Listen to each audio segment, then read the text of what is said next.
Talagang nakakapanggigil isipin na may isang amang mas pinili pang gawing pambayad utang ang sariling anak kaysa talikuran ang kanyang masasamang bisyo. Dahil sa tindi ng takot ang kawawang ina, ay napilitang itakas ang mga bata at mamuhay na parang mga hayop sa dilim hanggang sa isang matandang lulan ng sariling pighati ang nakatagpo sa kanila. Hindi lang ito basta pagtulong dahil itataya ng matandang ito ang lahat para lang hindi makuha ng halimaw na iyon ang mag-iina. Ang kalsadang gawa sa mapulang lupa ay tila isang mahabang sugat na humahati sa malawak at tila pinabayaan ng taniman ng niyog sa ilalim ng nakapapasong sikat ng araw sa Batangas. Ang alikabok na kulay kalawang ay bumabalot sa puting sasakyan ni Eduardo, isang lumang Ford F-250 na saksi sa maraming taon ng pagod at biyahe. Sa edad na 57 ang mukha ni Eduardo ay hitik sa mga guhit ng panahon, mga kulubot sa gilid ng kanyang mga matang kulay abo na tila nagsasalaysay ng mga kwentong mas gusto na sana niyang limutin. 4 na taon na ang nakalilipas mula ng huling tapakan ni Eduardo ang lupang ito. 4 na taon mula nang ipagbili niya ang malaking bahagi ng kanyang mga alagang baka palayasin ang mga tauhan at tumakas patungo sa ingay ng Maynila. Iniwan niya ang Hacienda Evangelina, ang lupang 3 henerasyon ng pagmamayari ng kanyang pamilya dahil ang bawat sulok nito ay bumubulong ng isang pangalan, Evangelina. Ang kanyang asawa ay pumanaw 5 taon na ang nakalilipas dahil sa isang malalang karamdaman at kasama niyang inilibing ang lahat ng pangarap ni Eduardo sa ilalim ng lupang ito. Habang binabagtas ang daan, napansin ni Eduardo ang malaking pagbabago sa paligid. Ang mga dati maliliit na bukid ng mga kapitbahay ay napalitan na ng malalaking industrial na taniman.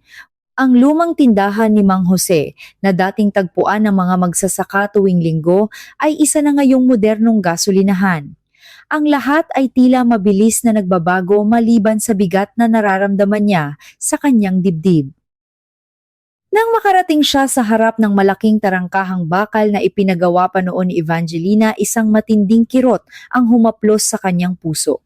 Ang bakal ay balot na ng kalawang at ang mga baging ay gumagapang na sa mga haligi nito.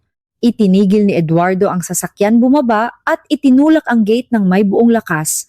Isang matinis at tila dumaraing na tunog ng nagkiskisang metal ang umalingaw-ngaw sa paligid, sapat upang paliparin ang mga ibon na nakadapo sa malapit na puno. Dahan-dahan niyang imaneho ang sasakyan patungo sa pangunahing bahay. Ang daan ay puno na ng matataas na damo. Nang dumaan siya sa tapat ng lumang kamalig, isang gusaling gawa sa kahoy, na mahigit 60 taon na ang tanda, may napansin siyang kakaiba. Ang bubong nito ay bahagyang gumuho na, ngunit ang maliit na pinto sa gilid ay tila nagalaw kamakailan lamang. Itinigil ni Eduardo ang makina at bumaba. Bilang isang taong lumaki sa bukid, matalas ang kanyang pakiramdam sa mga maliliit na detalye. Nakita niya ang mga bakas ng paa sa tuyong lupa, mga bakas na maliliit marahil ay sa bata, at isang pares ng mas malaking bakas na tila sa isang babae.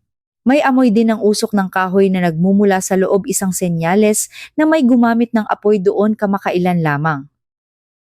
Dahan-dahan niyang itinulak ang pinto ng kamalig. Ang liwanag ng araw ay tumatagos sa mga bitak ng bubong na lumilikha ng mga ginintuang guhit sa gitna ng kadiliman. Sa isang sulok nakakita siya ng mga lumang kahon na ginawang pansamantalang upuan, mga tira ng pagkain at mga lumang tela na nakalatag sa dayami na nagsisilbing higaan.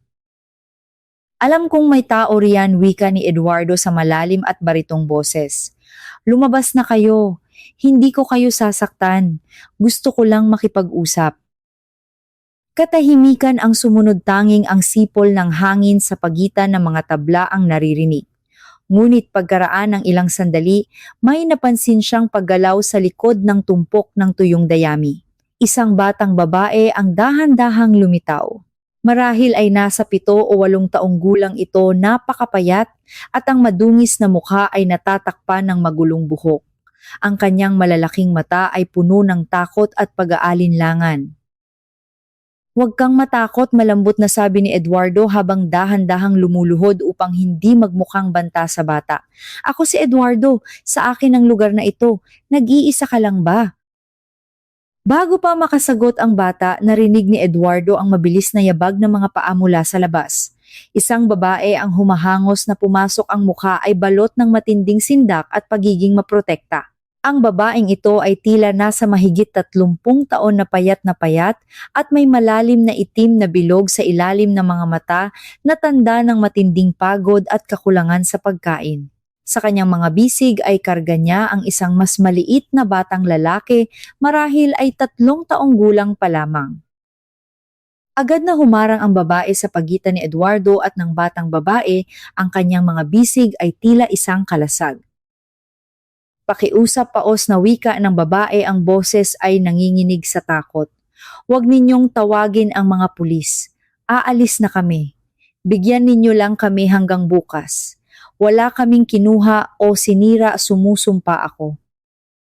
Pinagmasdan ni Eduardo ang mag-iina. Ang babaeng tila kalansay na sa payat, ang batang babaeng nakakapit sa kanyang binti, at ang maliit na batang lalaking nakabaon, ang mukha sa lieg ng ina. Isang pamilyang desperado at nagtatago. Isang damdamin na matagal nang natutulog sa loob ni Eduardo ang biglang nagising, isang halo ng awa at alaala ng sarili niyang kahapon noong panahon ng tagtuyot. Gaano na kayo katagal dito? Tanong ni Eduardo, pinapanatiling mahinahon ang kanyang tono. 2 linggo, sagot ng babae habang mabilis na tinitingnan ang mga posibleng labasan. O baka 3, hindi ko na alam ang bilang ng mga araw. Saan kayo nanggaling, muling tanong ni Eduardo?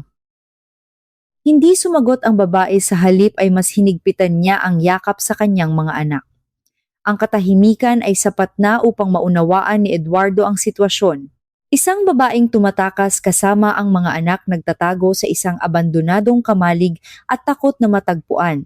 Ang lohikal na desisyon para sa sinumang may-ari ng lupa ay ang tawagin ang mga awtoridad, ngunit habang tinitingnan ni Eduardo ang mag-ina, naramdaman niya ang isang bigat ng responsibilidad. Ang pangunahing bahay ay 2 kilometro mula rito, sabi ni Eduardo habang tumatayo at pinapagpag ang alikabok sa kanyang pantalon. 4 na taon nang walang tao roon, ngunit matibay ang pundasyon nito. May kalan, may tubig mula sa balon, at baka may mga natira pang pagkain sa loob ng mga kabinet. Mas mainam doon kaysa dito. Tumingin ang babae sa kanya nang may halong pagdududa at gulat. Bakit ninyo ito ginagawa? Hindi ninyo kami kilala. Hindi ninyo alam kung saan kami galing o kung ano ang tinatakasan namin. Humarap sa kanya si Eduardo, ang kanyang mga matang kulay abo ay direktang tumitig sa mga mata ng babae. Hindi ko nga alam, pag-amin niya. Ngunit ang alam ko ay ang nakikita ko ngayon. Nakikita ko ang isang ina na sinusubukang iligtas ang kanyang mga anak. Nakikita ko ang mga taong nagugutom sa lupang pagmamay-ari ko na matagal nang tiwangwang. Ayokong may magdusa rito habang may magagawa ako.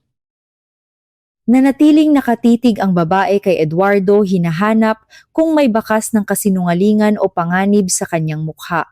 Ngunit ang gutom at ang pangangailangan ng kanyang mga anak ay mas matimbang kaysa sa kanyang hinala. Pagkatapos, tanong ng babae sa mahinang boses. Kapag nasa loob na kami ng bahay, tatawag ba kayo ng pulis? Pag-isipan natin iyan mamaya, sagot ni Eduardo. Sa ngayon, kailangang mailabas ang mga batang ito rito at mabigyan ng maayos na pagkain. Ang iba ay makapaghihintay. Hinila ng batang babae ang laylayan ng damit ng kanyang ina at bumulong.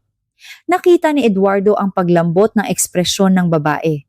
Ang baluti ng pagdududa ay bahagyang nagkaroon ng lamat na nagbigay daan sa isang katiting na pag-asa. Sige, bulong ng babae. Sasama kami.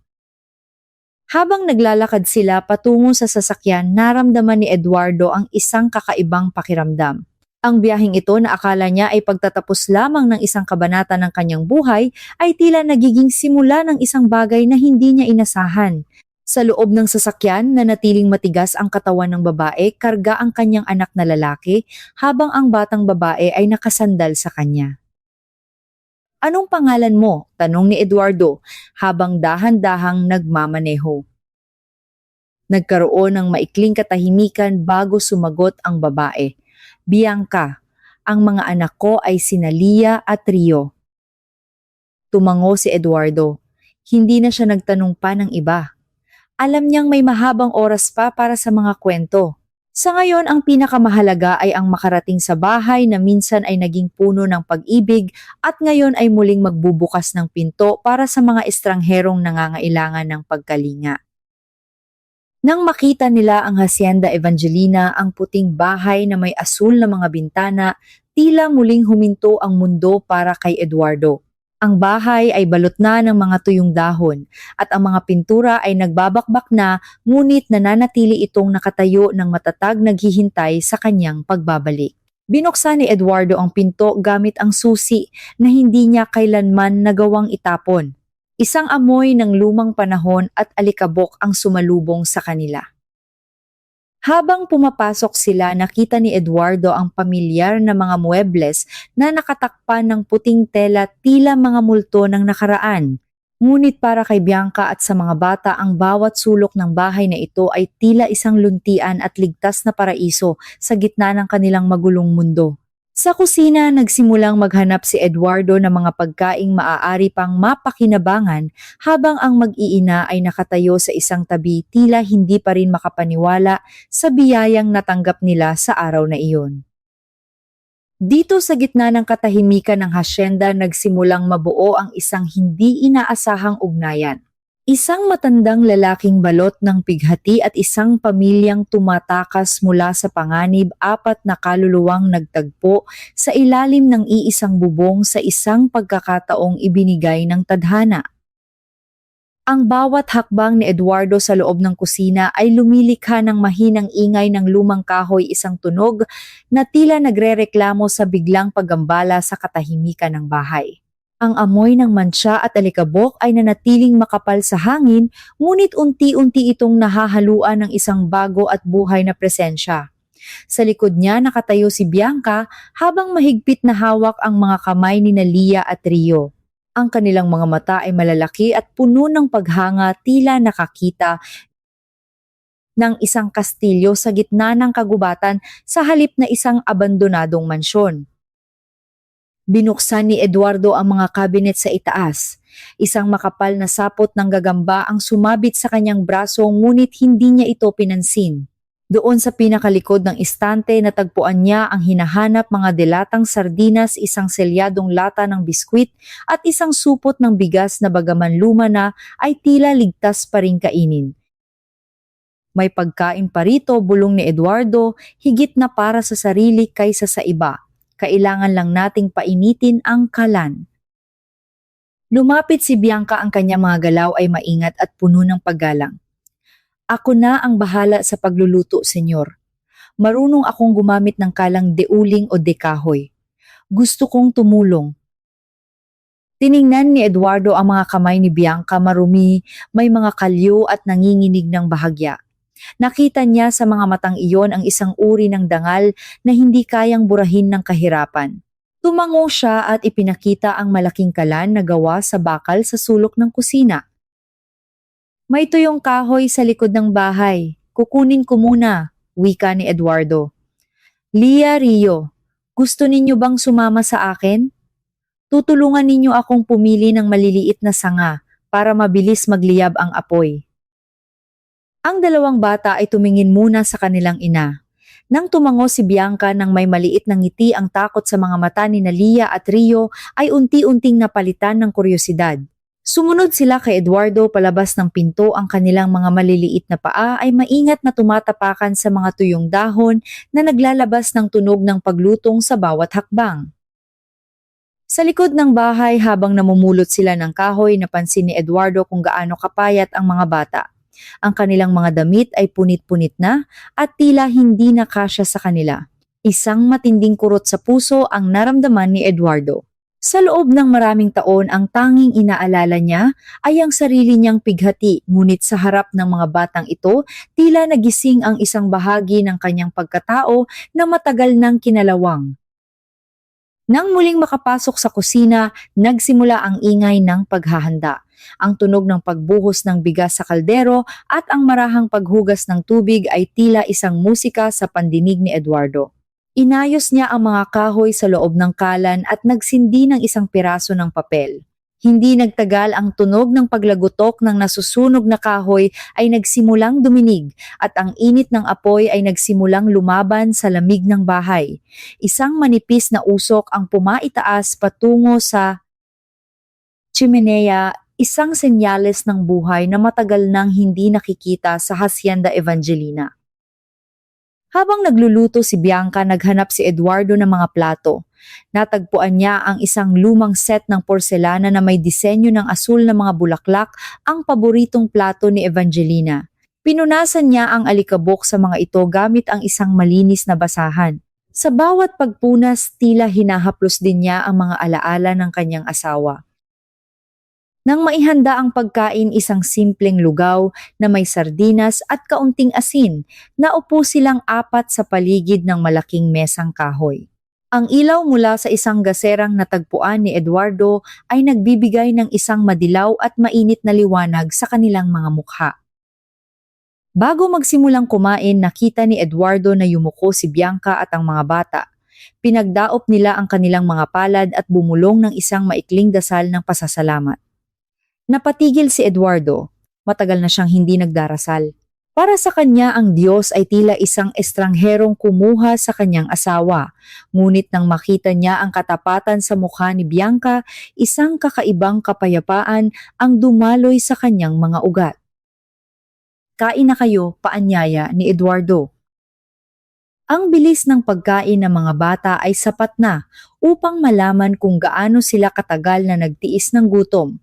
Si Rio ay may bahid pa ng sabaw sa kanyang pisngi, habang si Lia ay tila ninanamnam ang bawat kutsara. Si Bianca naman ay kumakain ng dahan-dahan, palaging tinitiyak na may sapat pa ang kanyang mga anak bago kumuha para sa sarili. "Salamat po, Senyor Eduardo," wika ni Lia, pagkatapos niyang ubusin ang laman ng kanyang plato. "Ito po ang pinakamasarap na pagkain sa buong mundo." Isang maliit at tila kinalawang na ngiti ang lumitaw sa mga labi ni Eduardo. "Mabuti kung gayon, marami pa tayong makukuha sa bayan bukas." Pagkatapos ng hapunan, dinala ni Eduardo ang mag-iina sa itaas na bahagi ng mansyon. May 5 silid doon, lahat ay nakakandado at balot ng tela. Pinili niya ang silid para sa mga panauhin na nasa dulo ng pasilyo, malayo sa silid na dati nilang pinagsasaluhan ni Evangelina. "Dito muna kayo," sabi niya habang binubuksan ang pinto. Ang mga kama ay may malinis na kutson sa ilalim ng mga takip na ito. May mga kumot din sa loob ng aparador. Halos mapaiyak si Bianca nang makita ang kama. "Hindi ko na matandaan kung kailan kami huling nakahiga sa ganito. Senyor Eduardo, bakit ninyo ito ginagawa? Isang malaking panganib ang kinakaharap ninyo sa pagpapatuloy sa amin." Humarap si Eduardo sa kanya, ang kanyang anino ay mahaba sa dingding dahil sa dala niyang gasera. "Bianca, sa loob ng 5 taon ang bahay na ito ay naging isang libingan. Ngayong gabi dahil sa inyo muli itong naging bahay. Marahil ay kailangan ninyo ng matutuluyan, ngunit kailangan ko rin ng dahilan upang muling mabuhay." Iniwan ni Eduardo ang mag-iina upang makapagpahinga. Bumaba siya sa sala at naupo sa isang lumang silya. Tiningnan niya ang madilim na paligid. Ang Hacienda Evangelina ay hindi na kasing tahimik gaya ng dati. Naririnig niya ang mahinang paggalaw mula sa itaas, ang tunog ng kumot na inaayos at ang mahinang boses ni Bianca na nagpapatulog sa mga bata. Ngunit sa kabila ng kapayapaang ito, may isang bahagi ng isip ni Eduardo ang hindi mapakali. Alam niya ang takbo ng buhay sa isang maliit na bayan. Ang usok na lumabas sa chimenea ay tiyak na nakita ng mga kapitbahay. Ang mga bakas ng kanyang sasakyan sa daan ay isang malakas na anunsyo ng kanyang pagbabalik. Lalo na ang kanyang kapitbahay na si Dominador. Isang taong matagal nang nagmamasid sa Hacienda Evangelina na parang isang buwayang naghihintay ng biktima. Alam ni Eduardo na ang kapayapaang ito ay pansamantala lamang. Tumayo si Eduardo at lumapit sa bintana. Sa malayo, nakita niya ang isang liwanag mula sa isang sasakyang dumadaan sa kalsada. Hindi ito ang karaniwang oras ng pagdaan ng mga magsasaka. Isang malamig na kaba ang gumapang sa kanyang likuran. Dahan-dahan niyang hinawakan ang lumang itak na nakasabit sa dingding, isang sandata na matagal na niyang hindi nagagamit. Ang kanyang misyon ay nagbago na. Hindi na lamang ito tungkol sa pagbebenta ng lupa. Ito ay tungkol na sa pagprotekta sa mga taong sa loob ng ilang oras ay naging bahagi na ng kanyang mundo. Hindi ko hahayaang may mangyaring masama sa kanila, bulong ni Eduardo sa dilim, habang ang kanyang mga matang kulay abo ay tila nagliliyab sa panibagong determinasyon. Ang gabi ay malalim na, ngunit si Eduardo ay nanatiling gising, nagmamasid sa bawat anino na gumagalaw sa labas, habang ang Hacienda Evangelina ay muling naghahanda para sa isang bagong unos na paparating. Nagising si Eduardo sa tila nakagawi ang huni ng mga manok na naging mailap na sa paligid ng Hacienda Evangelina. Ang sinag ng umaga ay tumatagos sa mga siwang ng bintana na nagbibigay ng buhay sa mga alikabok na sumasayaw sa hangin. Sa unang pagkakataon sa loob ng maraming taon, hindi ang bigat ng pighati ang nagpabangon sa kanya, kundi ang amoy ng bagong saing na kanin na nagmumula sa kusina. Pagbaba niya, natagpuan niya si Bianca na abala sa pag-aayos ng mga gamit. Ang buhok nito ay maayos na nakatali at ang kanyang mukha ay tila nabawasan ng bahagya ng bakas ng puyat. Si Lia at Rio ay nakaupo sa sahig, pinapanood ang bawat galaw ng kanilang ina nang may pananabik. "Magandang umaga, senyor," bati ni Bianca. "Naghanda po ako ng agahan mula sa mga natirang sangkap kagabi. Pasensya na po kung naging mapangahas ako sa paggamit ng inyong kusina." "Walang anuman, Bianca," sagot ni Eduardo habang nagsasali ng kape sa isang lumang tasa. "Kailangan nating lumuwas sa bayan ngayon. Marami tayong kailangang bilhin, pagkain, gamot at mga bagong damit para sa inyo." Nakita ni Eduardo ang pagkislap ng takot sa mga mata ni Bianca. "Lalabas po tayo. Baka may makakita sa amin." "Huwag kang mag-alala," pagpapatatag ni Eduardo. "Ako ang bahala. Mananatili kayo sa loob ng sasakyan habang bumibili ako ng mga pangangailangan. Kailangan nating kumilos ng normal upang hindi tayo paghinalaan." Pagkaraan ng isang oras, binabaybay na nila ang daan patungo sa kabayanan ng San Nicolas. Habang nagmamaneho, napansin ni Eduardo ang pananahimik ni Bianca. Nakatingin lamang ito sa labas ng bintana, tila binabantayan ang bawat sasakyang nakakasalubong nila. Ang kanyang mga kamay ay mahigpit na nakakapit sa laylayan ng kanyang kupas na damit. Pagdating sa bayan, itinabi ni Eduardo ang sasakyan sa isang hindi gaanong mataong lugar. "Dito lang kayo. Magpalamig kayo rito sa loob. Babalik ako agad." Pumasok si Eduardo sa palengke. Ang ingay ng mga nagtitinda at ang amoy ng sariwang isda at gulay ay tila bumuhay sa kanyang mga pandama. Habang namimili, isang pamilyar na tinig ang tumawag sa kanyang pangalan. "Eduardo, Eduardo Serafim. Ikaw nga ba iyan?" Lumingon si Eduardo at nakita si Vicente, ang dating hepe ng pulisya sa bayan na ngayoy retirado na, ngunit aktibo pa rin sa mga usaping barangay. Isang lalaking may malaking pangatawan at mapanuring mga mata. Vicente, maikling bati ni Eduardo habang tinatanggap ang mahigpit na pakikipagkamay nito. "Balita ko'y bumalik ka na sa hacienda. Maraming nagtatanong kung itutuloy mo ang pagbebenta ng lupa," sabi ni Vicente habang sinusuri ang dami ng pagkaing binibili ni Eduardo. "Parang pang isang pamilya na ang binibili mo. May mga bisita ka ba?" Bahagyang natigilan si Eduardo, ngunit agad siyang nakabawi. "Alam mo naman ang Hacienda, Vicente. Kailangan ng maraming supply para sa mga inaayos kong bahagi ng bahay. Pinag-iisipan ko pa ang tungkol sa lupa." Ngumiti si Vicente, ngunit ang kanyang mga mata ay nanatiling mapanuri. "May kumakalat na balita, Eduardo. May nakakita raw sa iyo na may kasamang babae at 2 bata sa sasakyan mo kahapon. Sabi ko sa kanila, Baka mga kamag-anak mo lang mula sa Maynila. Naramdaman ni Eduardo ang pagbilis ng tibok ng kanyang puso. Oo, mga pinsan ko sila. Namatay ang asawa ng pinsan ko kaya inalok ko muna silang tumira sa hasyenda para makapagpahinga. Ah, ganoon ba? Mabuti naman kung ganoon sagot ni Vicente. Mag-ingat ka lang, Eduardo. Maraming mga estranghero ngayon ang nagtatago sa mga liblib na lugar. May natanggap kaming ulat mula sa kabilang probinsya tungkol sa isang babaeng tumakas kasama ang kanyang mga anak. Sabi raw ay tinangay nito ang mga bata mula sa ama. Nanlamig ang mga kamay ni Eduardo sa narinig. Salamat sa paalala, Vicente. Mauuna na ako. Mabilis na tinapos ni Eduardo ang kanyang pamimili. Bumili rin siya ng ilang mga laruan para kay Rio at isang simpleng bestida para kay Lia. Nang makabalik siya sa sasakyan, nakita niya ang mag-iina na tahimik na naghihintay. Ang mukha ni Bianca ay tila isang bukas na aklat ng pag-aalala. May problema po ba? Tanong ni Bianca nang mapansin ang seryosong mukha ni Eduardo. Wala pagsisinungaling ni Eduardo habang sinisimulan ang makina. Kailangan lang nating bumalik agad. Habang pabalik sa asyenda, nadaanan nila ang hangganan ng lupaing pagmamay-ari ni Dominador. Nakatayo ang matandang lalaki sa tapat ng kanyang bakod na kasuot ng sombrero at may hawak na tungkod. Habang dumadaan ang sasakyan ni Eduardo, tila sinusundan sila ng tingin ni Dominador, isang tinging puno ng pagkainggit at masamang balak.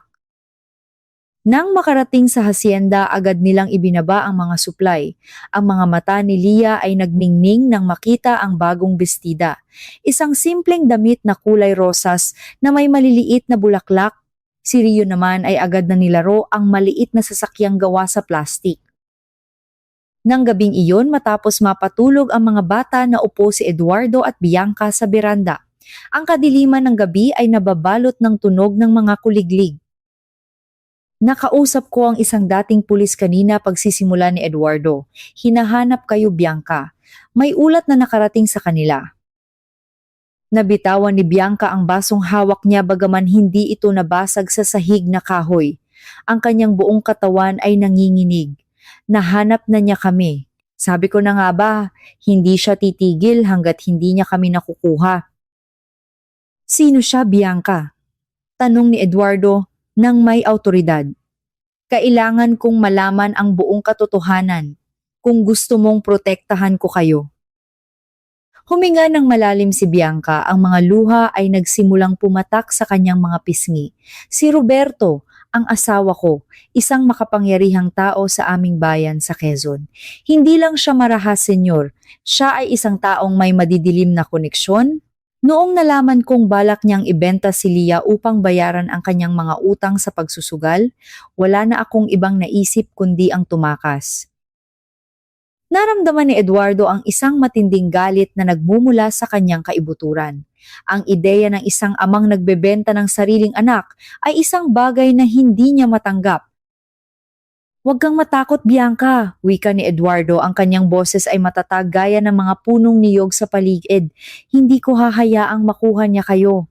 Ang lupang ito ay naging saksi sa maraming hirap, ngunit magiging saksi rin ito sa aking paninindigan. Ngunit sa kalayuan sa kalsadang patungo sa hasyenda, isang liwanag mula sa isang hindi kilalang sasakyan ang dahan-dahang lumalapit.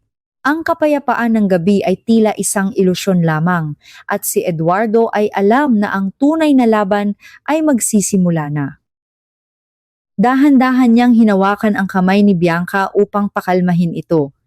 Isang pangako ang nabuo sa kanyang isipan, isang pangakong hihigit pa sa usapin ng lupa at ari-arian.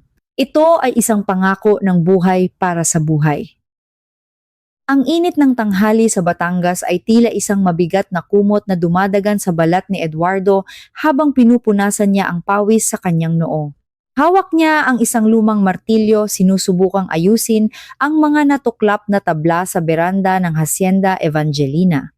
Sa bawat pagbao ng pako sa matigas na kahoy ng Nara, nararamdaman niya ang isang uri ng katatagan, isang pagtatangkang ayusin ang mga bagay na matagal nang nasira hindi lamang sa bahay, kundi pati na rin sa kanyang sarili. Sa loob ng bahay naririnig niya ang mahinang tawanan ni Lia at Rio. Ang ingay ng mga bata ay tila isang estrangherong musika na unti-unting nagiging pamilyar sa kanyang pandinig. Si Bianca naman ay abala sa pagbubungkal ng lupa sa maliit na bahagi ng bakuran na dati ay hardin ng mga rosas ni Evangelina. Sa loob lamang ng ilang araw, ang mga ligaw na damo ay napalitan na ng mga punla ng sili, talong at kamatis. May galing ang mga kamay ni Bianca sa pagpapatubo ng buhay mula sa tuyong lupa. Ngunit sa kabila ng tila payapang eksenang ito, alam ni Eduardo na may mga matang nagmamasid mula sa labas ng kanyang tarangkahan. Hindi nagtagal, isang pamilyar na sasakyan ang dahan-dahang huminto sa harap ng hasyenda. Ito ay ang lumang jeep ni Dominador, ang kapitbahay na tila mas interesado sa lupa ni Eduardo kaysa sa sarili nitong taniman. Bumaba ang matanda, bitbit ang kanyang baston at naglakad patungo sa beranda ng may mapanuring mga mata. Mukhang abala tayo, Eduardo, bati ni Dominador. Ang kanyang tinig ay may halong pait na pilit ikinukubli ng isang plastik na ngiti. Sabi ko na nga ba, hindi mo kayang hayaang mabulok ang magandang bahay na ito. Itinigil ni Eduardo ang kanyang pagmamartilyo at tumayo ng tuwid. Kailangang ayusin bago tuluyang gumuho, Dominador. May kailangan ka ba? Lumingon ang matanda sa direksyon ng hardin kung saan abala si Bianca. Wala naman. Gusto ko lang kumustahin ang aking kumpare. At tila totoo nga ang usap-usapan sa bayan. May mga kasama ka na rito. Sabi nila ay, mga pinsan mo raw mula sa malayo. Ganoon na nga maikling sagot ni Eduardo, sinusubukang huwag magpakita ng anumang emosyon. Nakapagtataka lang, patuloy ni Dominador habang hinahaplos ang hawakan ng kanyang baston. Sa loob ng maraming taon nating magkapit-bahay, ngayon ko lang narinig na may mga pinsan ka pa palang buhay. At ang babaeng iyon, parang hindi siya sanay sa buhay bukid, pero kung makahawak ng itak ay tila may pinagtataguan. Naramdaman ni Eduardo ang paghigpit ng hawak niya sa martilyo. Ang bawat pamilya ay may mga kwentong hindi kailangang ibahagi sa lahat, Dominador. Kung naparito ka lang para mag-usisa, mas mabuting bumalik ka na sa iyong taniman. Tumawa ng mahina ang matanda, isang tunog na tila tuyong dahon na nagyayapakan. Huwag kang masyadong mainit, Eduardo. Nag-aalala lang ako. Alam mo naman ang mga tao sa bayan mahilig gumawa ng kwento. At ang kwentong tungkol sa isang matandang biyudo na biglang nagpatira ng isang batang babae at mga anak nito. Hindi iyon maganda sa pandinig ng mga deboto sa simbahan. Wala akong pakialam sa sinasabi nila, banta ni Eduardo. Dapat ay mayroon kang pakialam, seryosong saad ni Dominador, lalo na kung ang babaeng iyon ay may dalang panganib na hindi mo kayang harapin. Sige, mauuna na ako. Pag-isipan mong mabuti ang alok ko sa iyong lupa, Eduardo. Habang may halaga pa ito, nang makaalis ang diyip ni Dominador, lumabas si Bianca mula sa likod ng mga malalagong halaman. Putikan ang kanyang mga kamay at may bahid ng dumi ang kanyang mukha, ngunit ang kanyang mga mata ay nagniningning sa takot. Narinig ko ang lahat, bulong ni Bianca. Nagdadala ako ng gulo sa iyo, Eduardo. Sabi ko naman sa iyo, mas mabuting umalis na kami. Humarap sa kanya si Eduardo at ibinaba ang martilyo. Hindi ka aalis, Bianca. Ang mga taong katulad ni Dominador ay parang mga buwaya, naghihintay lang silang makakita ng takot upang lalong umatake. Kung aalis ka ngayon, ipinapakita mo lang na may katotohanan ang kanilang mga hinala. Pero ang pulis, si Vicente, paalala ni Bianca. Si Vicente ay isang kaibigan, ngunit siya rin ay isang alagad ng batas, paliwanag ni Eduardo. Kailangan nating maging mas maingat. Mula ngayon, huwag kayong lalapit sa tarangkahan. Kung may darating na hindi ninyo kilala, pumasok agad kayo sa loob ng bahay. Nang hapong iyon, habang ang langit ay nagkukulay kahel at lila, naupo si Eduardo sa kanyang lumang silya sa beranda. Pinagmamasdan niya ang paglubog ng araw sa likod ng mga bundok. Ang katahimikan ng hasyenda ay tila nababalutan ng isang hindi nakikitang panganib. Napagtanto niya na ang kanyang buhay na dati ay payapa at puno ng lungkot ay biglang naging magulo at puno ng kaba. Inalala niya ang sinabi ni Vicente tungkol sa abiso mula sa kabilang probinsya. Alam ni Eduardo na hindi magtatagal at ang mga piraso ng puzzle ay magtatagpo.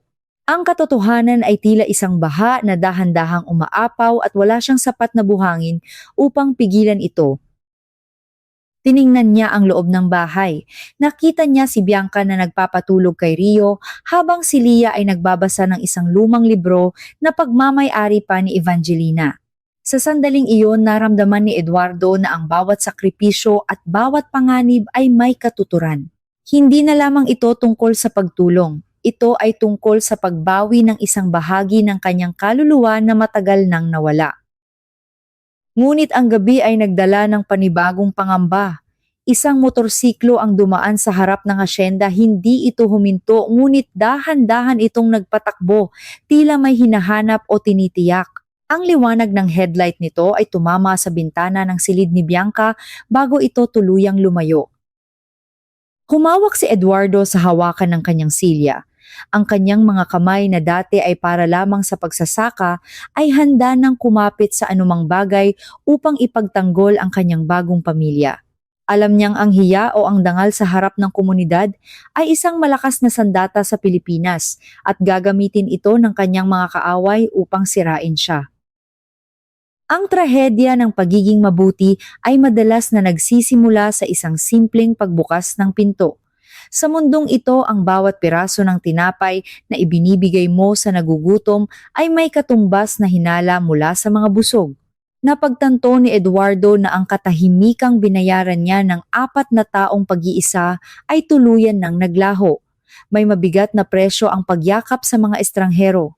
Hindi mo lamang kinakalinga ang kanilang katawan, kundi maging ang mga aninong humahabol sa kanila. Ang misplaced trust o ang maling pagtitiwala ay madalas na hindi nagbubunga ng pasasalamat, kundi ng pagkakaladkad sa atin sa isang labanang hindi naman sa atin. Ngunit minsan, mas pipiliin ng tao ang masunog kasama ang iba kaysa ang manatiling ligtas ngunit nanlalamig sa loob ng isang bakanteng mansyon. Ang gabi sa hacienda na Evangelina ay nababalot ng isang malagkit na init, isang uri ng panahon na tila nagbabadya ng isang malakas na bagyo. Ang mga kuliglig na dati maingay ay tila nananahimik, nakikiramdam sa bigat ng hangin. Sa loob ng malawak na kusina, tanging ang mahinang liwanag mula sa isang bombilya na nakasabit sa kisame ang nagbibigay ng anyo sa paligid. Natagpuan ni Eduardo si Bianca sa tapat ng lababo, tila wala sa sariling kinukuskos ang isang kawali na kanina pa naman malinis. Ang bawat galaw nito ay mabilis at hindi mapakali, isang senyales ng isipang pilit tumatakas sa isang malupit na alaala. Lumapit si Eduardo at dahan-dahang hinawakan ang braso ng babae upang patigilin ito. Bianca, sapat na iyan, malumanay na sabi ni Eduardo. Magpahinga ka na, kanina mo pa nililinis ang bagay na iyan. Napatalon ng bahagya si Bianca, ang kanyang mga mata ay nanlalaki sa gulat bago unti-unting lumambot nang makilala ang mukha ni Eduardo. Ibinaba niya ang kawali at napahilig sa gilid ng lababo, ang kanyang paghinga ay mabigat at puno ng pagod. Hindi ako makatulog, senyor. Pag-amin ni Bianca, ang kanyang boses ay tila isang marahang bulong. Ang bawat tunog ng dahon sa labas, ang bawat huni ng hangin. Tila tinatawag ako ng aking takot. Dahil ba ito sa motorsiklong dumaan kanina? O dahil sa mga sinabi ni Dominador? Tanong ni Eduardo habang nauupo sa mesang kahoy at nagsasalin ng mainit na tubig sa 2 tasa. Naupo si Bianca sa tapat niya, ang kanyang mga kamay ay nakapatong sa mesa, nanginginig ng bahagya. Tumingin siya ng diretso sa mga mata ni Eduardo, isang tingin na puno ng desperasyon at pangangailangang magtiwala. Si Roberto, ang asawa ko, panimula ni Bianca. Hindi lang siya isang lalaking madaling magalit. Siya ay bahagi ng isang mundong hindi mo nais makilala, Eduardo. Sa bayan namin sa Quezon, ang pangalan ng mga Teixeira ay katumbas ng takot. Ang kanyang pamilya ay may mga koneksyon sa mga opisyal, sa mga negosyanteng gumagawa ng mga iligal na gawain. Uminom si Eduardo ng kape, hinahayaang dumaloy ang init nito sa kanyang katawan bago tumugon. Sabi mo ay balak niyang ibenta si Lia. Paano ito nangyari? Isang mapait na ngiti ang sumilay sa mga labi ni Bianca. Nagsimula ang lahat sa sugal. Natalo siya ng malaking halaga sa sabong at sa iligal na karera ng mga sasakyan. Isang gabi umuwi siyang kasama ang isang lalaking nagngangalang Danilo, isang ahente para sa mga iligal na ampunan at mga sindikatong kumukuha ng mga bata upang dalhin sa ibang bansa. Huminto si Bianca, ang kanyang lalamunan ay tila nanunuyo. Narinig ko silang nag-uusap sa labas ng aming bintana. Sinabi ni Roberto na si Lia ay maganda at malusog na malaki ang makukuha niyang halaga para rito. Ang sariling ama, Eduardo. Tila isang kagamitan lamang ang tingin niya sa kanyang anak upang bayaran ang kanyang utang. Naramdaman ni Eduardo ang isang matinding panginginig ng galit sa kanyang dibdib. Isang malakas na tunog ng pagbagsak ng kamao sa mesa ang nagpatahimik sa paligid, ngunit hindi ito tunog ng galit sa babae kundi sa kawalang hiyaan ng isang amang tinalikuran ang kanyang tungkulin. At ang kanyang ina si Rosa? Tanong ni Eduardo. Si Aling Rosa ang mas malala, sagot ni Bianca habang pinupunasan ang luhang pumatak sa kanyang pisngi. Para sa kanya ang mahalaga lang ay ang dangal ng kanilang pamilya at ang kaligtasan ng kanyang anak na si Roberto. Sinabihan niya ako na maging mapagpasalamat dahil may silbi ang anak ko sa pagliligtas sa kanilang pangalan. Doon ko napagtanto na wala akong kakampi sa bahay na iyon.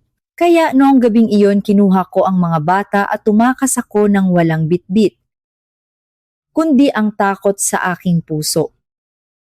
Tumingin si Bianca sa paligid ng kusina ng Hacienda Evangelina.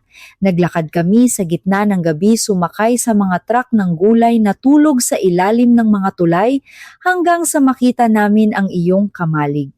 Akala ko ay doon na kami mamamatay sa gutom. Huminga ng malalim si Eduardo. Ngayon ay mas malinaw na ang lahat. Hindi lamang ito isang simpleng alitan ng mag-asawa. Ito ay usapin ng buhay at kamatayan ng kaligtasan ng dalawang inosenteng ang bata mula sa isang mundong walang awa.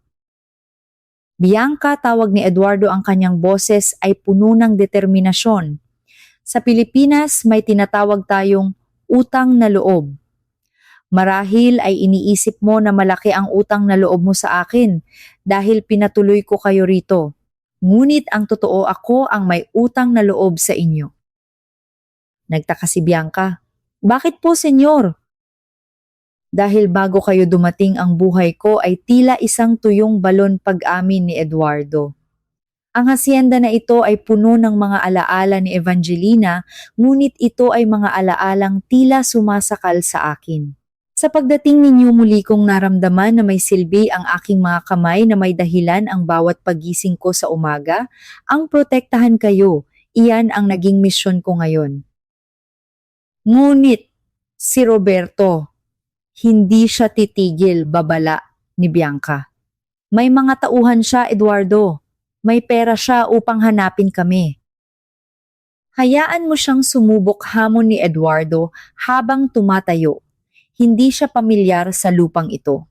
Ang Hacienda Evangelina ay may mga lihim din at may mga kapigan ako sa bayang ito na mas matimbang ang salita kaysa sa pera ng mga teshera. Ngunit sa gitna ng kanilang usapan, isang biglang pagkulog ang yumanig sa buong bahay. Hindi ito tunog ng SFX kundi isang natural na babala mula sa kalikasan. Kasunod nito ay ang malakas na pagbuhos ng ulan na humahampas sa bubong na yari sa yero. Sa gitna ng ingay ng ulan, isang anino ang nakatayo sa labas ng tarangkahan ng hacienda. Isang lalaking nakasuot ng itim na kapote, nakasakay sa motorsiklo at tahimik na pinagmamasdan ang liwanag mula sa kusina.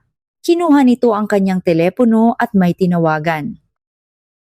Narito sila, sabi ng lalaki sa kabilang linya. Ang boses ay tila isang talim na humihiwa sa katahimikan sa Hacienda Evangelina, kasama ang matandang Serafim.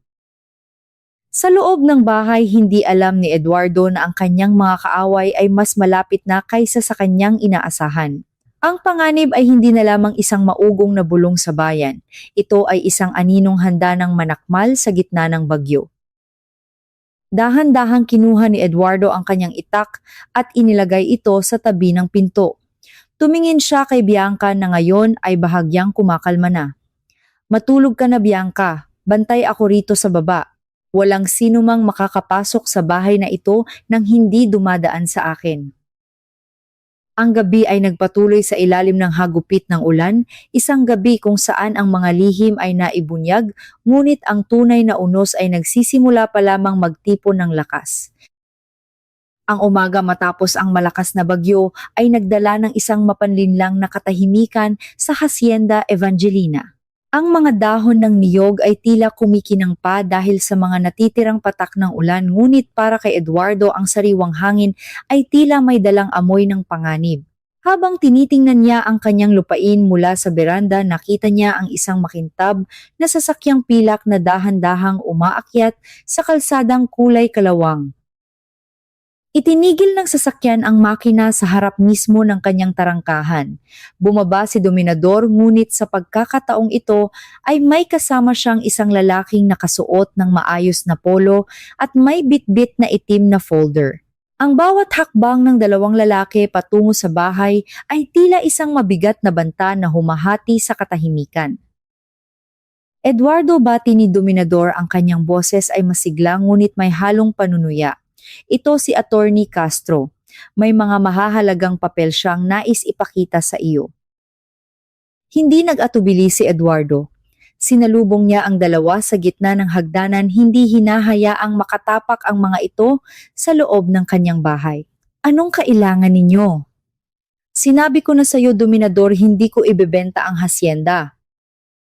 Hindi ito tungkol sa pagbebenta, Senyor Serafim, sabat ng abogado habang binubuksan ang folder. Ito ay tungkol sa iyong mga obligasyon sa gobyerno. Ayon sa record ng munisipyo, 4 na taon mo nang hindi nababayaran ang buwis ng ari-ariang ito. Kasama ang mga multa at interes, ang utang mo ay umabot na sa mahigit 300,000 piso. Tila binuhusan ng malamig na tubig si Eduardo.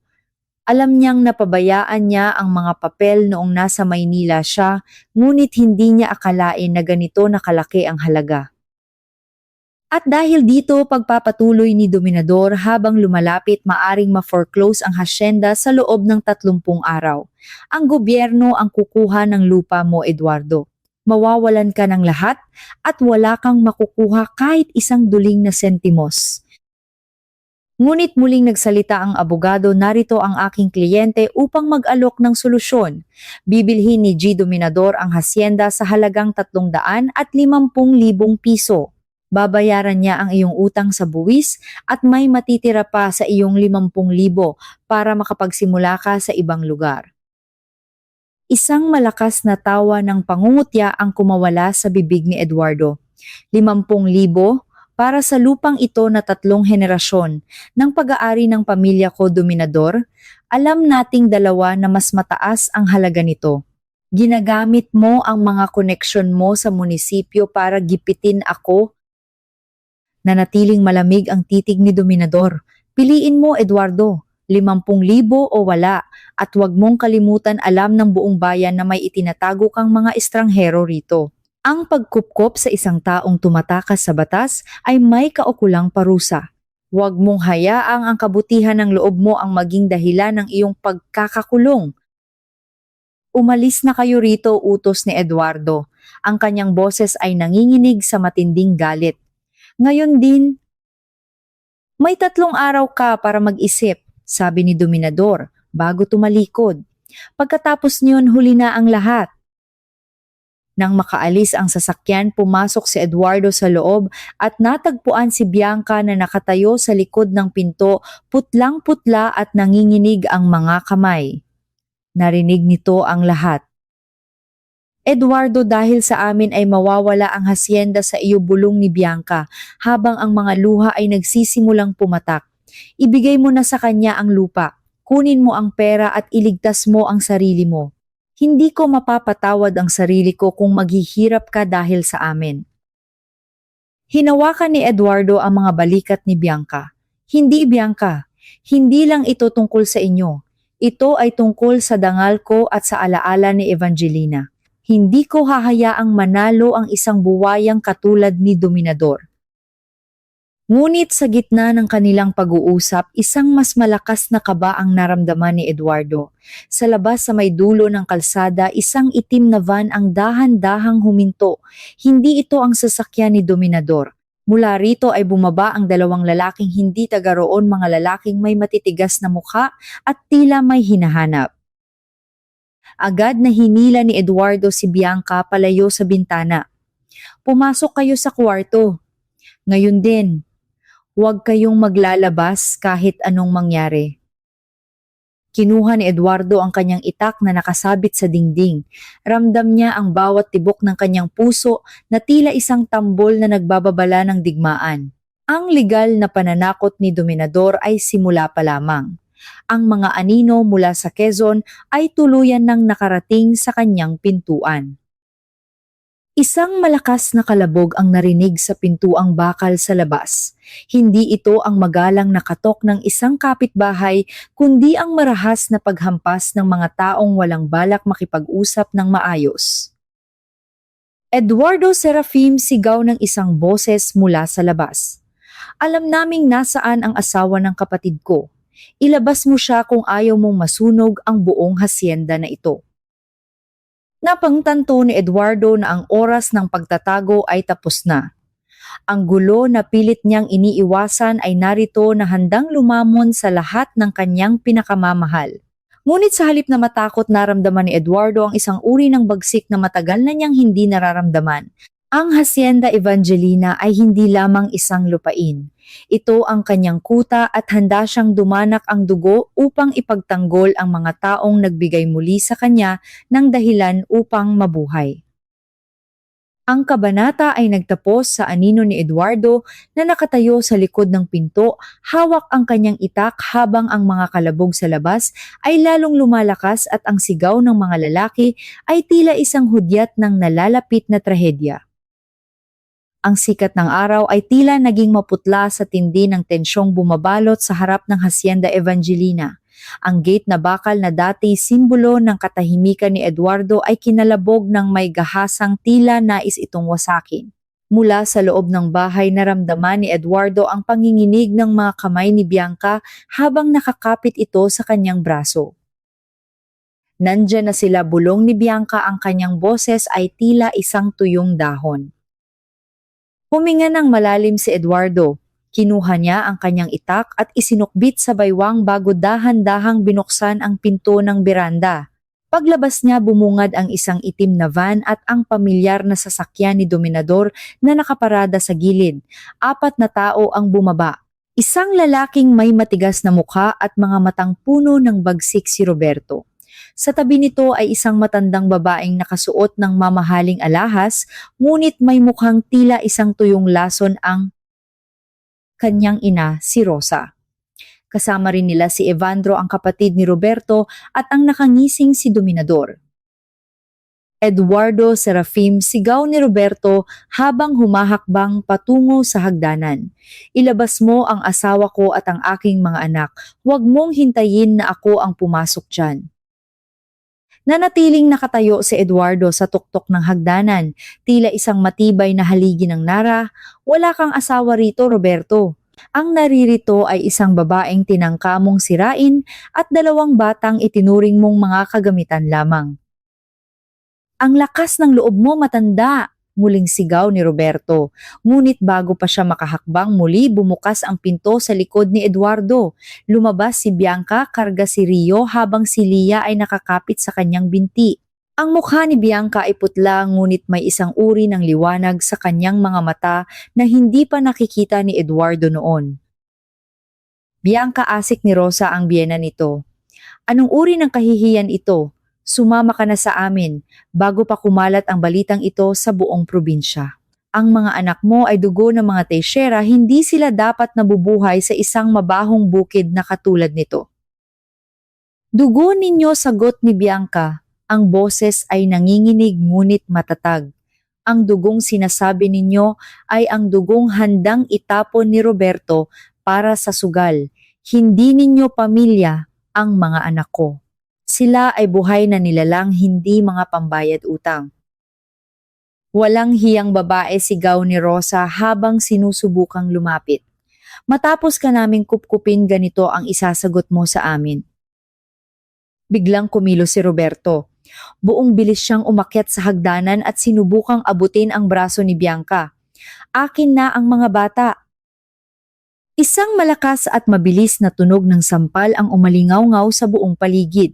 Ang palad ni Bianca ay dumapo ng buong lakas sa mukha ni Roberto, sapat upang mapatigil ang lalaki at mapalingon ang mukha nito sa gilid. Ang lahat ay natahimik. Maging si Dominador ay napangangasa na saksihan. Ang sampal na iyon ay hindi lamang isang pisikal na tama. Iyon ang tunog ng pagkabasag ng tanikala ng takot na binalot sa leeg ni Bianca sa loob ng maraming taon. Huwag mo kaming hahawakan, Mariing, sabi ni Bianca. Ang kanyang mga mata ay direkta nang nakatingin sa takot na mukha ng kanyang asawa. Hindi na ako ang babaeng maaari mong saktan at takutin. Namula ang mukha ni Roberto sa tindi ng galit at hiyang naramdaman. Papatayin kita! Sigaw nito habang naglalabas ng isang balisong mula sa kanyang bulsa. Ngunit bago pa siya makasugod, isang malakas na busina ng sasakyan ang narinig mula sa kalsada. Dumating ang sasakyan ng pulis at mula rito ay bumaba si Vicente kasama ang dalawa pang opisyal. Ang bawat hakbang ni Vicente ay puno ng awtoridad, ang kanyang kamay ay nakapatong sa kanyang holster. Anong kaguluhan ito? Tanong ni Vicente habang sinusuri ang bawat isa. Sarhento, ang matandang ito ay kinidnap ang aking asawa, pagsisinungaling ni Roberto, bagaman ang kanyang boses ay bakas ang kaba. Tumingin si Vicente kay Eduardo pagkatapos ay kay Bianca na may bakas pa ng sampal sa kanyang mga mata. May dala kaming papel mula sa munisipyo, Roberto Teixeira. May nakabinbing reklamo laban sa iyo sa Quezon tungkol sa banta sa buhay ng iyong pamilya. At si Eduardo ay may hawak na pansamantalang kustodiya para sa kaligtasan ng mga bata habang nililitis ang kaso. Namilog ang mga mata ni Dominador. Ngunit ang buwis, ang foreclosure. Ang buwis ay nabayaran na kaninang umaga, Dominador, sabat ni Eduardo habang inilalabas ang resibo mula sa kanyang bulsa. Ibinenta ko ang aking unit sa Maynila. Hindi mo makukuha ang Hacienda Evangelina ngayon o kailanman. Sa gitna ng pagkatalo, walang nagawa ang mga Teixeira kundi ang sumakay pabalik sa kanilang van. Bago umalis, tiningnan ni Rosa si Bianca ng may matinding puot. Hindi pa ito tapos, Bianca. Sisirain namin ang pangalan mo. Ang pangalan ko ay matagal na ninyong sinira, sagot ni Bianca. Ngunit ang aking pagkatao ay binuo muli ng taong hindi ninyo kailanman mapapantayan. Nang makaalis ang mga sasakyan at bumalik ang katahimikan sa hacienda, napaupo si Eduardo sa baitang ng hagdanan. Ang pagod ng nakaraang mga linggo ay biglang bumuhos sa kanyang katawan. Naramdaman niya ang isang mainit na kamay na pumatong sa kanyang balikat. Si Bianca iyon kasama sina Lia at Rio. May mga sandali sa buhay na ang pinakamalakas na ingay ay hindi ang putok ng baril, kundi ang sampal na nagmumula sa isang pusong pagod na sa pagtitiis. Ang pamilya na dapat ay naging kanlungan ay madalas na nagiging siyang bilangguan kung saan ang utang na loob ay ginagamit na rehas. Napagtanto ni Eduardo na ang pagprotekta sa dangal ay hindi lamang tungkol sa pag-iwas sa gulo, kundi sa pagharap sa mga aninong pilit kang hinihila pababa. Nakita niya kung paano ang puot ng isang ina Rosa ay kayang lumunod sa sariling mga apo para lamang sa kapangyarihan. Sa huli, ang katotohanan ay tila isang matalim na kutsilyo, masakit kapag humihiwa, ngunit kailangan upang maalis ang bulok na bahagi ng ating pagkatao. Ang Hacienda Evangelina ay hindi na lamang isang lupain ng mga alaala. Ito ay naging altar ng paglaya kung saan ang bawat patak ng pawis at bawat banta ay naging pambayad sa kalayaang hindi kailanman mabibili ng anumang salapi. Ang sikat ng araw sa umagang iyon ay tila mas banayad na nagbibigay ng isang ginintuang anyo sa mga dahon ng niyog na sumasayaw sa ihip ng hangin. Sa loob ng opisina ni Eduardo, isang maliit na silid na puno ng mga lumang libro at amoy ng tuyong papel, nakaupo ang matanda habang nakatitig sa isang piraso ng dokumentong may selyo ng gobyerno. Ito ang resibo ng kanyang buong pagbabayad sa buwis ng Hacienda Evangelina. Ang halagang nakasulat doon ay hindi lamang barya. Kinailangan niyang ibenta ang kanyang huling ugnayan sa Maynila, ang maliit na unit sa isang kondo na pinagtrabahuhan niya ng maraming taon. Ito ang kanyang dapat na magiging sandalan sa pagtanda ang kanyang planong pagtakas kung sakaling hindi na niya kayanin ang lungkot sa probinsya. Ngunit ngayon ang ari-ariang iyon ay pagmamay-ari na ng iba. Narinig niya ang mahinang katok sa pinto. Pumasok si Bianca na may dalang isang tasa ng sariwang gatas at isang plato ng suman. Ang kanyang mga galaw ay puno ng pag-iingat, tila natatakot na mabasag ang katahimikan ng silid. Senyor Eduardo, narinig ko po ang tungkol sa pagbebenta ninyo ng inyong ari-arian sa Maynila. Panimula ni Bianca, ang boses ay nanginginig sa bigat ng damdamin. Hindi ko po alam kung paano kayo pasasalamatan. Isang napakalaking sakripisyo ang ginawa ninyo para sa amin. Ibinaba ni Eduardo ang dokumento at tumingin kay Bianca. Nakita niya ang sinseridad sa mga mata ng babae, isang uri ng pasasalamat na humigit pa sa salita. Bianca, ang pera ay kagamitan lamang. Ang unit sa Maynila ay isang kahon lamang ng semento na puno ng aking pag-iisa. Dito, sa hacienda. Muli kong nahanap ang kahulugan ng aking mga kamay. Pero iyon po ang inyong kinabukasan, giit ni Bianca habang lumuluha. Nararamdaman ko ang utang na loob na hindi ko mababayaran sa buong buhay ko. Iniligtas ninyo kami mula kay Roberto at ngayon ay ibinigay ninyo ang inyong seguridad para sa lupang ito. Tumayo si Eduardo at lumapit sa bintana, pinagmamasdan sina Lia at Rio na masayang naglalaro sa ilalim ng malaking puno ng mangga. Ang tawanan ng mga bata ay tila humahawi sa anumang pagsisisi sa kanyang puso. Ang tunay na seguridad, Bianca, ay hindi matatagpuan sa dami ng pera sa bangko, wika ni Eduardo. Ang kanyang tinig ay malalim at puno ng karunungan. Natagpuan ko ito sa bawat ngiti ni Rio at sa bawat pag-unlad ni Lia. Noong namatay si Evangelina, akala ko ay wala na akong dahilan para manatili. Ngunit sa pagdating ninyo, tila sinasabi ng tadhana na may mga anak pa akong kailangang palakihin at isang tahanang kailangang panindigan. Sa labas ng hacienda, unti-unti ring nagbabago ang ihip ng hangin sa komunidad. Ang mga tsismis na dati puno ng hinala at panunuri ay napalitan ng isang tahimik na paghanga. Ang balita tungkol sa matapang na pagharap ni Eduardo sa mga Teixeira at ang kanyang pagbabayad sa utang ng lupa ay kumalat na parang apoy sa tuyong talahib. Ang mga kapitbahay na dati umiiwas ay nagsimula ng magpadala ng mga gulay at prutas bilang tanda ng kanilang suporta. Maging si Dominador ay tila nanahimik. Ang matandang lalaki ay hindi na nagpapakita sa paligid, marahil ay napagtanto na ang kanyang mga pananakot ay wala ng bisa sa isang taong handang isakripisyo ang lahat. Ang bawat banta ng foreclosure at legal na panggigipit ay nawalan ng talim sa harap ng determinasyon ni Eduardo. Gayunpaman, alam ni Eduardo na ang laban ay hindi pa tapos sa aspetong legal. Kinahaponan dumating ang kanyang abogado at matalik na kaibigang si Paul, isang lalaking may tapat na puso at matalas na isipan. Eduardo, na isumite na natin ang lahat ng papeles para sa legal na paghihiwalay ni Bianca at Roberto, balita ni Paul habang inilalatag ang mga folder sa mesang Nara.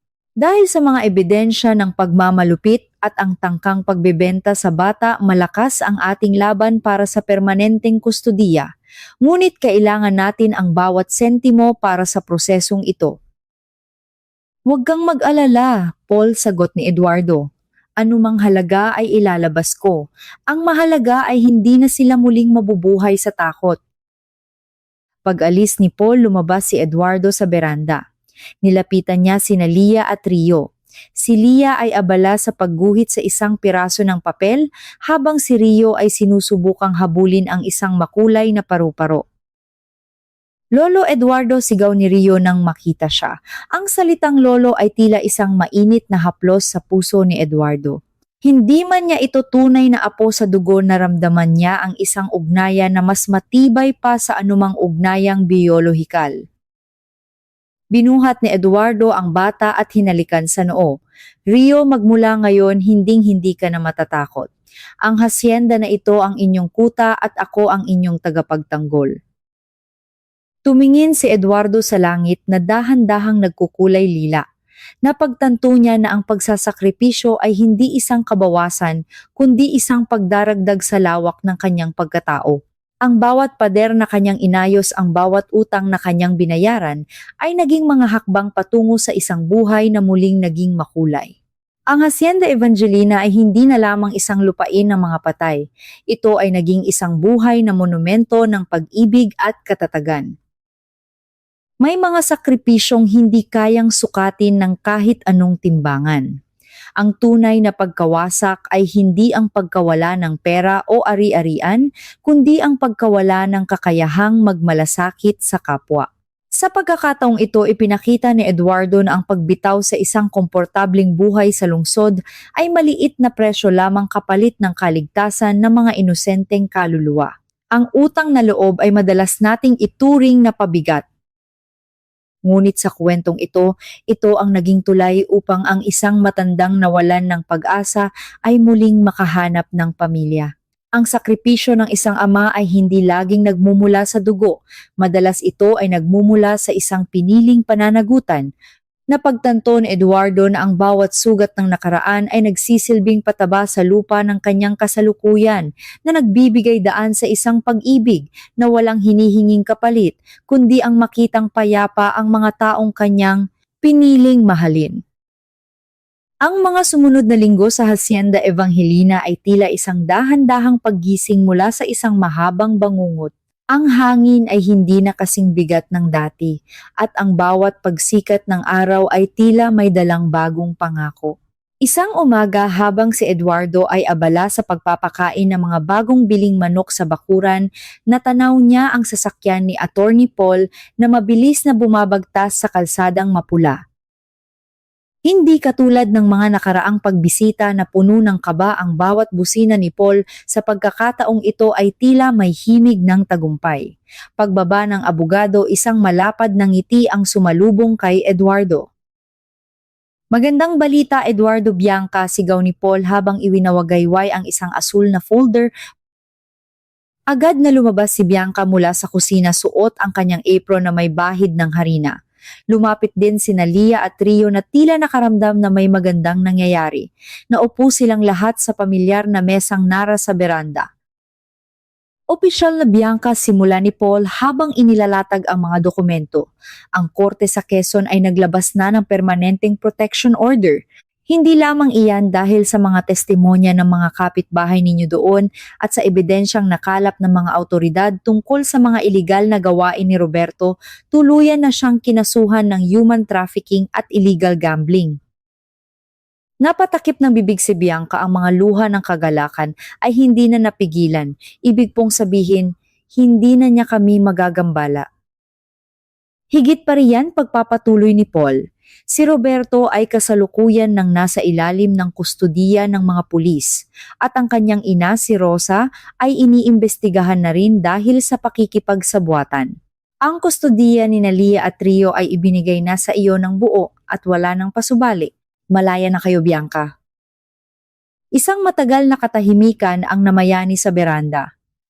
Hindi ito katahimikan ng takot, kundi isang sagradong sandali ng paglaya. Niyakap ni Bianca ang kanyang dalawang anak ng napakahigpit habang si Eduardo ay tahimik na tumingala sa langit, tila nagpapasalamat sa kanyang asawang si Evangelina. Ngunit hindi lamang legal na tagumpay ang dumating sa hacienda. Ang komunidad ng San Nicolas ay tuluyan na ring nagbukas ng kanilang mga puso. Noong hapong iyon dumating si Sergeant Vicente kasama ang ilang mga opisyal ng barangay. Hindi sila naparito upang mag-imbestiga, kundi upang magdala ng isang merienda para sa lahat.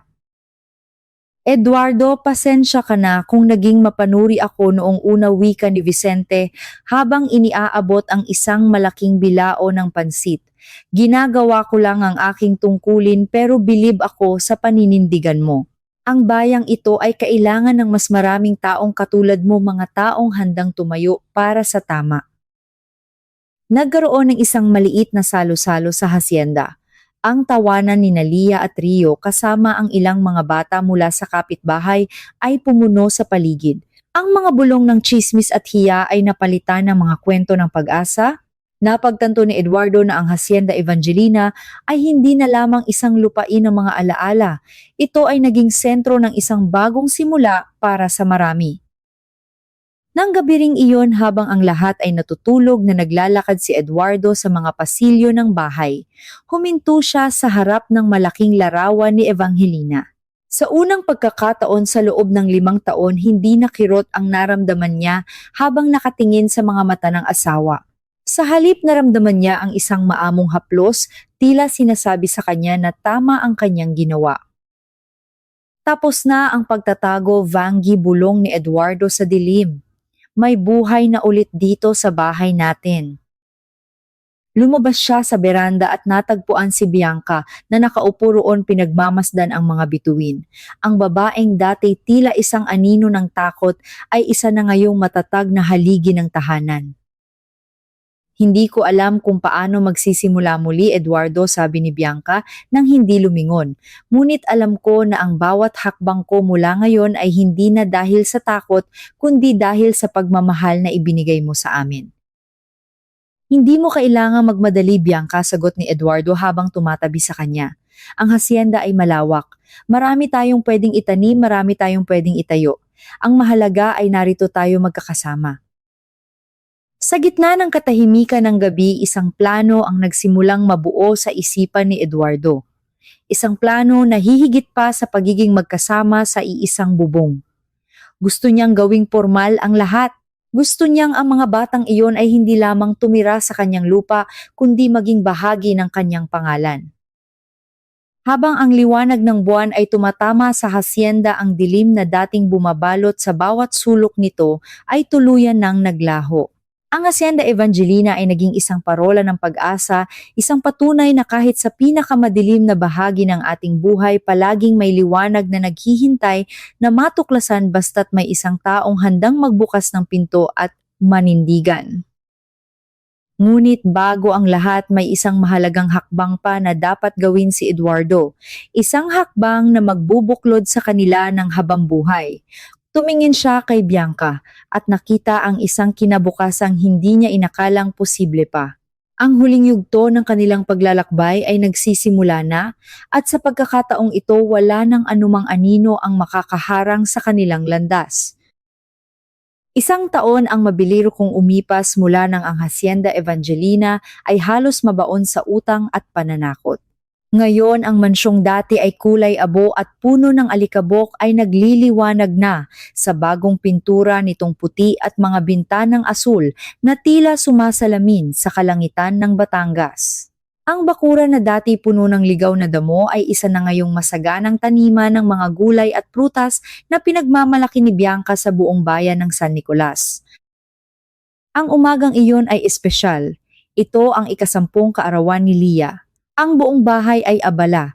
Naririnig ang tunog ng mga kaldero sa kusina at ang masayang tawanan ni Rio, na ngayon ay 5 taong gulang na at punong-puno ng sigla. Si Eduardo ay nasa beranda, inaayos ang mga silya para sa maliit na salo-salo na gaganapin mamaya. Ang kanyang mga kilos ay mas mabilis na ngayon, ang kanyang mga mata ay wala na ang dating ulap ng pighati. Lumabas si Mteka mula sa loob ng bahay, suot ang isang bagong bestida na binili ni Eduardo sa bayan. Hawak ng bata ang isang sobrang kakadating lang mula sa postman. Tatay Eduardo, may sulat po mula kay Attorney Paul, sigaw ng bata. Natigilan si Eduardo sa pag-aayos.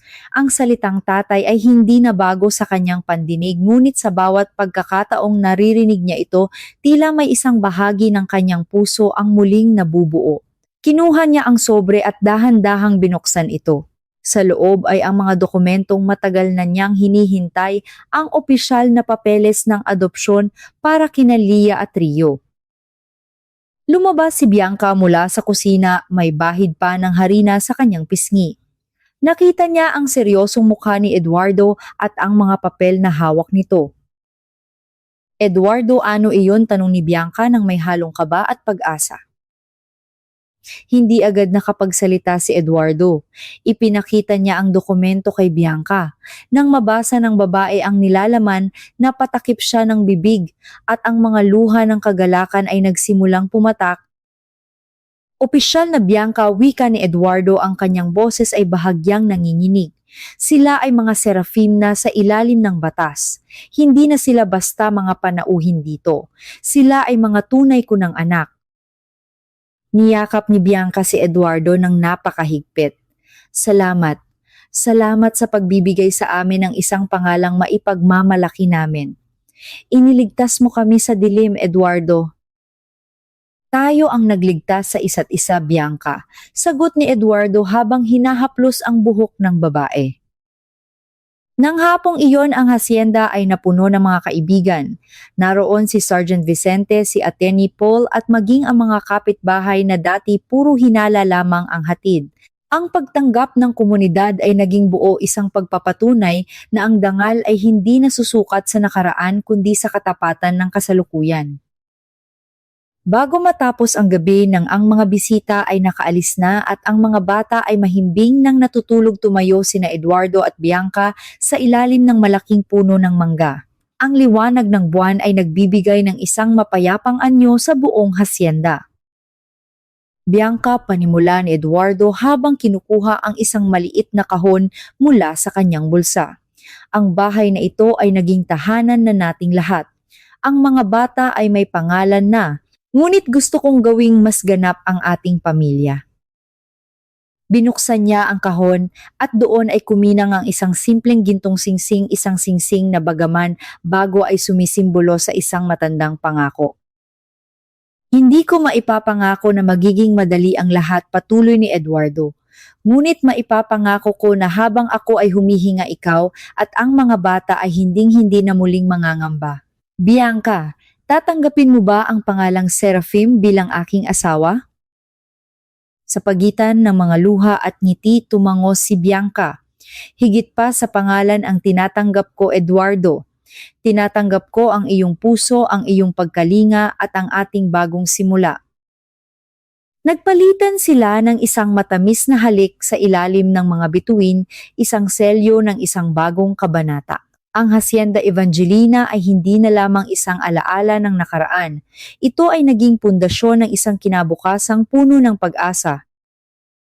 Dumaan si Eduardo sa tapat ng silid kung saan nakasabit ang larawan ni Evangelina.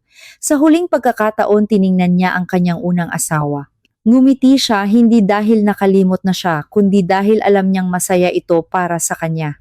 Ang pagmamahal ay hindi natatapos sa kamatayan. Lumalago ito at nagbabago ng anyo upang kumalinga sa mga buhay.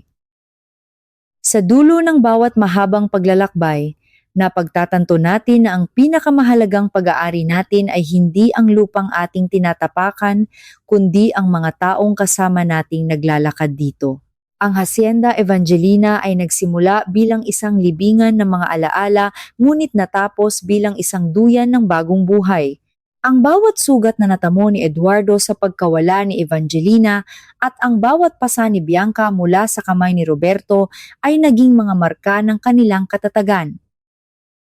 Kailangang matutunan ng tao ang sining ng pagbitaw upang makapangyari ang sining ng pagyakap. Ang utang na loob ay hindi isang tanikalang nagtatali sa atin sa ating mga pinagkakautangan, kundi isang binhing nagbubunga ng walang hanggang pasasalamat kapag itinanim sa tamang puso. Sa mundong puno ng puot at pansariling interes, ang pagpiling maging mabuti sa gitna ng panganib ang pinakamataas na uri ng katapangan. Ngayon, ang bawat peklat sa kanilang pagkatao ay hindi na tanda ng sakit, kundi mga guhit na nagpapakita ng kanilang tibay. Ang Hacienda Evangelina ay mananatiling nakatayo hindi lamang bilang isang ari-arian, kundi bilang isang paalala na hanggat may isang taong handang magbukas ng pinto para sa nangangailangan, ang liwanag ay kailanman hindi magagapi ng dilim.